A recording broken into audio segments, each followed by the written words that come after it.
আসসালামু আলাইকুম সবাইকে। কেমন আছেন সবাই? আজকে আমি কথা বলবো বাংলা নিয়ে। বাংলায় বিসিএস প্রিলিমিনারিতে কোয়েশ্চেন আসে ৩৫। এছাড়া বাংলাদেশে যত চাকরির পরীক্ষা আছে কোথাও এমন নেই যে বাংলা থেকে কোয়েশ্চেন আসে না। তো বাংলা থেকে যদি আমি কথা বলতে চাই, একটা কথা বলবো, সবাই খুব হয্যবরল প্রিপারেশন নেয়। যার কারণে বাংলায় একটা ভালো মার্কস তোলা খুব কষ্ট হয়ে যায়। তো বাংলা যেহেতু এত বড় সিলেবাস, আপনাকে যদি একটু কৌশলী না হয়ে আপনি যদি প্রিপারেশন নেন তাহলে কিন্তু বাংলায় ভালো মার্কস তোলা অসম্ভব। তো আপনাকে সেই জন্য যেটা করতে হবে সেটা হচ্ছে প্রথম কাজ আপনার প্রিভিয়াস কোয়েশ্চেনগুলা যেকোনো একটা জব সলিউশন থেকে প্রিভিয়াস কোয়েশ্চেনগুলা শেষ করতে হবে। এখন আপনি যদি প্রিভিয়াস কোয়েশ্চেন থেকে সবগুলা কোয়েশ্চেন একদম ছাড়া মুখস্থ বলা যায় এভাবে করে করবেন, এটার কারণ বলছি। কারণ প্রতি বছরই কোয়েশ্চেন রিপিট হয়। এখন আপনি যদি এই রিপিট কোয়েশ্চেনটা যদি কোনোভাবে ভুল করেন, বাকি ১০ জন কিন্তু ভুল করছে না, তখন কিন্তু আপনি এই যে মার্কসটা আপনি কোনো দিক দিয়েই কভার করতে পারবেন না। তো যার কারণে প্রথম কাজ হচ্ছে প্রিভিয়াস কোয়েশ্চেন মুখস্থ করা এবং সেই প্রিভিয়াস কোয়েশ্চেন থেকে যাতে কোনোভাবেই ভুল না হয় সেটা এনশিওর করা। আচ্ছা, যখন আপনি প্রিভিয়াস কোয়েশ্চেন পড়বেন বা মুখস্থ করবেন, আপনি একটা জিনিস খেয়াল করবেন যে কোয়েশ্চেনগুলোর ধাঁচ কেমন, প্যাটার্ন কেমন। এই প্যাটার্নটা যদি আপনি ধরতে পারেন তাহলে কিন্তু আপনার জন্য প্রিপারেশনটা খুব ইজি। আচ্ছা, আমি এই প্যাটার্নটা ধরার জন্য আমি কিছু আজকে ওয়ে বলবো বা আমি আজকে এমন কিছু বলবো যে জিনিসগুলো আপনি প্রিপারেশন নেওয়ার সময় এগুলো খেয়াল করে করে পড়বেন। আচ্ছা, প্রথম কথা আমাদের দেখতে হবে যে কোন জায়গা থেকে রেগুলার কোয়েশ্চেন আসতেছে, মানে এমন কোনো বেসিস নেই যে এইখান থেকে কোয়েশ্চেন আসতেছে না। আপনি সব পড়তে গেলে, এই সমুদ্র থেকে সব পড়তে গেলে আপনি যেমন পড়বেন তেমন ভুলবেন। আপনাদের এই ক্ষেত্রে 80-20 রুলস ফলো করতে হবে। যেমন এটা আপনারা হয়তো অনেকেই জানেন, বা আমি আরেকবার বলি, সেটা হচ্ছে আপনি 80% পড়লেন কিন্তু সেখান থেকে 20% আপনার মনে নাই, সেটা কখনোই এফেক্টিভ না। এর চেয়ে আপনি 20% পড়েন এবং সেই 20% এর 80% আপনি ডেলিভার করতে পারলে সেটা এফেক্টিভ পড়া। তো যতটুকু পড়বেন এমনভাবে পড়বেন যে সেইটা যাতে ফুল কভার হয় এবং সেখান থেকে কখনো কোনো ভুল যাতে না হয়। আচ্ছা, ভুল তো হবেই, মানে সর্বোচ্চ যেটা মার্কস তোলা যায় আরকি। এখন আপনি তাহলে কি করতে পারেন? প্রথম কথা বললাম যে বিসিএস এর কোয়েশ্চেন সব মুখস্থ করবেন। আচ্ছা, এরপর আমি এখন একটা ধাঁচ বলে দিব। আপনি জাস্ট মিলাবেন যে হ্যাঁ, আসলেই তো আপু যেভাবে বলছে যে ওভাবেই কিন্তু কোয়েশ্চেনগুলো আসতেছে। আচ্ছা, আপনি যদি প্রথমে যদি দেখেন যে আমি যদি বাংলা সাহিত্য পার্ট বলি তাহলে আমাদের টার্গেট ধরেন ৩০। তো বাংলা সাহিত্য পার্টে হচ্ছে আমাদের ৫ নাম্বার, মানে প্রাচীন যুগ আর মধ্যযুগ। এই প্রাচীন যুগ আর মধ্যযুগ মোটামুটি প্রিভিয়াস কোয়েশ্চেন, আর ওই প্রাচীন মধ্যের পার্টটা পড়লে মোটামুটি ৫-এ ৫, আর যদি কোয়েশ্চেন খুব কঠিন হয় তাহলে ৪ পাবেন, আর ওই ১ নাম্বার কেউই পাবে না।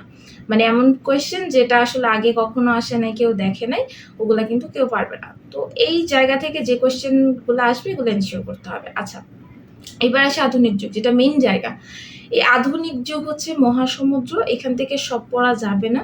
আপনারা প্রথমে যেটা করতে পারবেন সেটা হচ্ছে চরিত্র। আর চরিত্র থেকে এমন কোনো বিসিএস নেই যেখান থেকে ২টা বা ১টা কোয়েশ্চেন আসে নাই। আপনার ৩টা কোয়েশ্চেন আসছে এমনও আছে, ১টা কোয়েশ্চেন খুব কম, এভারেজে ২টা কোয়েশ্চেন আপনি চরিত্র থেকে পেতে পারেন। এখন আপনার কাছে মনে হতে পারে এত গল্প, এত কিছু, এগুলোর চরিত্র আমি কিভাবে মনে রাখবো? আচ্ছা, চরিত্র কিভাবে অনেকে ছড়া দিয়ে মনে রাখে, অনেকে অনেক কিছুর সাথে রিলেট করে মনে রাখে। তবে আমার কাছে যেটা মনে হয় যে চরিত্রগুলা আপনারা যেমন রবীন্দ্রনাথের চরিত্রগুলা বিভিন্ন অ্যানিমেশনের ভিডিও পাওয়া যায় ইউটিউবে। তো ওগুলা থেকে আপনারা বিভিন্ন গল্পটা জেনে নিতে পারেন, তাহলে চরিত্র মনে থাকবে।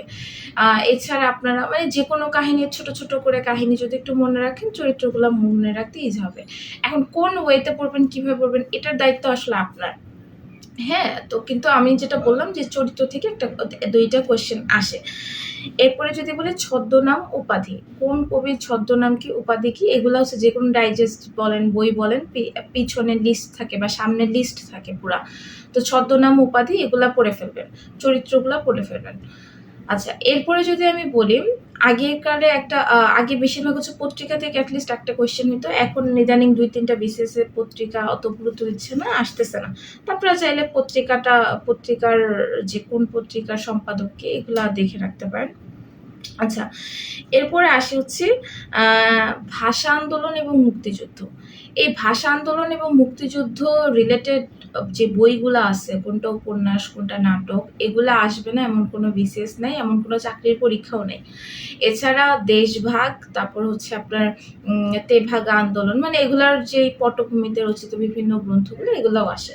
তো আপনারা ভাষা আন্দোলন রিলেটেড তো খুব কম, মুক্তিযুদ্ধ রিলেটেড স্পেসিফিক্যালি কোনটা হচ্ছে আপনার প্রবন্ধ, কোনটা হচ্ছে নাটক, কোনটা উপন্যাস, এভাবে করে টাইপ ধরে ধরে পড়তে হবে। অনেক সময় দেখা যায় যে আমরা জানি যেটা মুক্তিযুদ্ধ ভিত্তিক, কিন্তু সেটা উপন্যাস না প্রবন্ধ সেটা কিন্তু আমরা গুলিয়ে ফেলি, না নাটক। তো এটা ইম্পর্টেন্ট। আচ্ছা, এরপরে আরেকটা কথা বলি, সেটা হচ্ছে একই নামে সাহিত্যকর্ম। একই নামে দেখা গেছে যে দুই কবি দুইটা জিনিস তৈরি করছে, দুইটা রাইটার দুইটা জিনিস তৈরি করছে। একজন হয়তো বা কেউ কবিতা, একজন হয়তো নাটক। যেমন আমি যদি বলি কবর, হ্যাঁ, তো কবর হচ্ছে কিন্তু মুনীর চৌধুরীর নাটক, আবার জসিমউদ্দিনের কিন্তু কবিতা। সো যদি আপনারা কবর দেখেন, অনেকেই আছে একদম দৌড়ায় লাফায় নাটক দেখা দেন, কিন্তু ওখানে আপনারা দেখতে হবে যে কবর আসলে কি ইয়ারটা মানে জসিমউদ্দিনেরটার কথা বলছে, না হচ্ছে মুনীর চৌধুরীর কথা বলছে। তো বিভিন্ন হচ্ছে প্রবন্ধ, নাটক, উপন্যাস এগুলো একসাথে করে দেওয়া থাকে, বা বাংলা সাহিত্যে প্রথম নাটক, প্রথম উপন্যাস, প্রথম সার্থক উপন্যাস, এই যে জিনিসগুলো আছে, কোনটা সার্থক উপন্যাস প্রথম, কোনটা সার্থক নাটক, কোনটা ট্র্যাজেডি নাটক, কোনটা বিয়োগাত্মক নাটক, কোনটা মিলনাত্মক নাটক, কোনটা রূপকধর্মী, এই যে বিভিন্ন যে জিনিসগুলো আছে এগুলো খুব বেশি ইম্পর্টেন্ট। আচ্ছা, এখন আপনি বাংলা সাহিত্যে তো কবিদের অভাব নেই, রাইটারের অভাব নেই, কাদেরটা পড়বেন? সবারটা আসলে পড়ার দরকার নেই, কারণ আপনি যদি সবারটা পড়তে যান আপনার আসলে ওইভাবে ইফেক্টিভলি আপনি মনে রাখতে পারবেন না। তো আপনি স্পেসিফিক যারা একদম খুব রেনাউন্ড যেই ইয়াগুলো আছে, সাহিত্যিকগুলো আছে, তাদেরগুলোই পড়বেন, এবং এর বাইরে যদি আসে তাহলে সেটা স্কিপ করবেন, আপনিও পারবেন না, কেউই পারবে না। হ্যাঁ, বিসিএস কিন্তু আসলে এর মানুষের প্রিলিমিনারি ফেল কিন্তু এই জন্য করে না যে যেটা আনকমন কোয়েশ্চেন সেটা কেউ পারে না। আসলে ব্যাপারটা হয় যে কমন কোয়েশ্চেন আপনি ভুল করে দিয়ে আসবেন, এই জন্য আপনার পাস হবে না। যদি আপনি কমন কোয়েশ্চেন ঠিক করতে পারেন, আনকমন নিয়ে এত মাথা ব্যথার কিছু নাই, কারণ আপনাকে 200-তে 200 পাইতে হবে না, 200-তে 120 প্লাস পাইলেই এনাফ। আচ্ছা, তো এখন আমি বলবো যে কারা কারা আসলে ইম্পর্টেন্ট। অবশ্যই রবীন্দ্রনাথ, কাজী নজরুল ইসলাম, মাইকেল মধুসূদন দত্ত, বিদ্যাসাগর, তারপরে আপনার হচ্ছে ওদিকে যদি বলতে যাই তাহলে বঙ্কিম, তারপরে হচ্ছে মীর মশাররফ হোসেন, মাইকেল, এটা তো বললাম। তো এই যে জসিমউদ্দিন, এরা। আর এছাড়া পঞ্চপাণ্ডব যারা আছে 5 জন, জীবনানন্দ দাশ, অমেয় চক্রবর্তী, সুধীন্দ্রনাথ, বিষ্ণু দে, আর হচ্ছে বুদ্ধদেব বসু, এরা হচ্ছে আপনার ইম্পর্টেন্ট। এই পঞ্চপাণ্ডব থেকেও কোয়েশ্চেন হয়, অলওয়েজ একটা একটা কোয়েশ্চেন পঞ্চপাণ্ডব থেকে থাকে। আপনি যদি এই পার্টটা পড়েন তাহলে মানে আপনার দেখবেন যে 20-এ আপনার মোটামুটি ভালো একটা মার্কস ক্যারি হয়ে গেছে। আচ্ছা, ওইদিকে আপনি যদি ব্যাকরণ অংশে যান, ব্যাকরণ অংশ খুব বেশি ইম্পর্টেন্স দিয়ে কেন পড়বেন? কারণ আপনি যদি পিএসসির যে বিসিএস ছাড়া আপনি যদি অন্যান্য চাকরির পরীক্ষা দেখেন, দেখবেন যে ব্যাকরণ অংশ থেকেই ম্যাক্সিমাম কোয়েশ্চেন আসে, সাহিত্য পাঠ থেকে খুব কম কোয়েশ্চেন আসে। তাহলে ব্যাকরণ পার্টে ভালো করার কিন্তু বিকল্প নেই, যারা ব্যাকরণ পারে তারা কিন্তু মোটামুটি চাকরি পায়।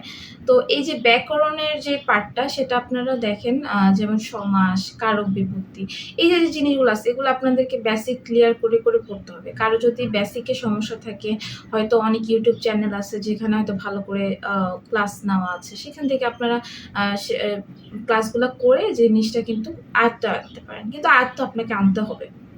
আচ্ছা, এর মধ্যে একটা জিনিস বলবো যে মুখস্থ যে অংশের যে পার্ট, যেমন সমার্থক শব্দ, বিপরীতার্থক শব্দ, পরিভাষা, তারপর হচ্ছে বাগধারা, এই যে এক কথায় প্রকাশ, এই যে মুখস্থের অংশটা আছে, এটা কিন্তু আমাদের একটা যে কমন মিস্টেক, সেটা হচ্ছে আমরা ইচ্ছা মতো, মানে ধরেন পরীক্ষার আগে ইচ্ছা মতো পড়ে টরে গোলায় ফেলি, ব্যাপারটা এরকম না।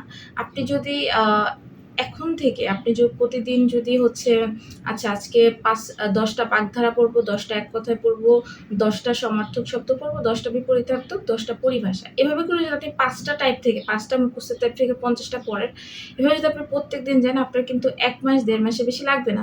এরপর আপনি কি করবেন, যখন একবার পড়া হয়ে যাবে আপনি আবার পড়বেন, এবং পড়ার মাঝখানে আপনি হচ্ছে এগুলো যখন পড়বেন অবশ্যই দাগিয়ে দাগিয়ে পড়বেন। এর কারণ এর মধ্যে হচ্ছে অনেকগুলো আছে আপনার অলরেডি জানা, যেগুলো জানা সেগুলো নিয়ে আসলে তো আবার এক্সট্রা করে পড়ার কিছু নাই। তো আপনি যেগুলা না জানা সেইগুলা হচ্ছে দাগিয়ে রাখবেন যাতে বারবার ওইটা রিভিশন দিতে পারেন। তো একবার যখন আপনার পড়া হয়ে যাবে শুধু দাগানো লাইনগুলা পরের বার আবার রিভিশন দিবেন। তারপরে যখন দেখবেন যে না দাগানো লাইনের মধ্যে অনেকগুলো হয়ে গেছে তখন আরেকটা কালি ইউজ করবেন। তখন প্রথমে আপনি নীল কালি ইউজ করে সবগুলো দাগাইছেন, এখন আপনি আবার কি করবেন লাল কালি ইউজ করে আরেকবার দাগ দিয়ে যাবেন, যে এইবার পড়ার পর আপনার কোনগুলো মনে থাকতেছে না।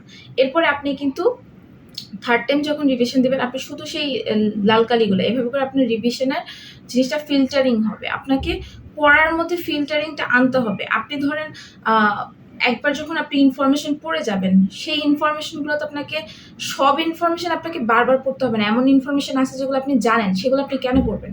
আপনি সেগুলোই দাগায় রাখবেন যেগুলো আপনি জানেন না। এরপর দেখা যায় পড়তে পড়তে এমন অনেক ইনফরমেশন আছে যেগুলো আগে জানতেন না কিন্তু মুখস্থ হয়ে গেছে, তখন আপনি আবার অন্য একটা কালি নেবেন বা হাইলাইটার নেবেন যেটা দিয়ে আপনি হচ্ছে আবার নতুন নতুন ইনফরমেশনগুলো দাগাবেন যেগুলো এখনো এতবার পড়ার পর মনে পড়তেছে না।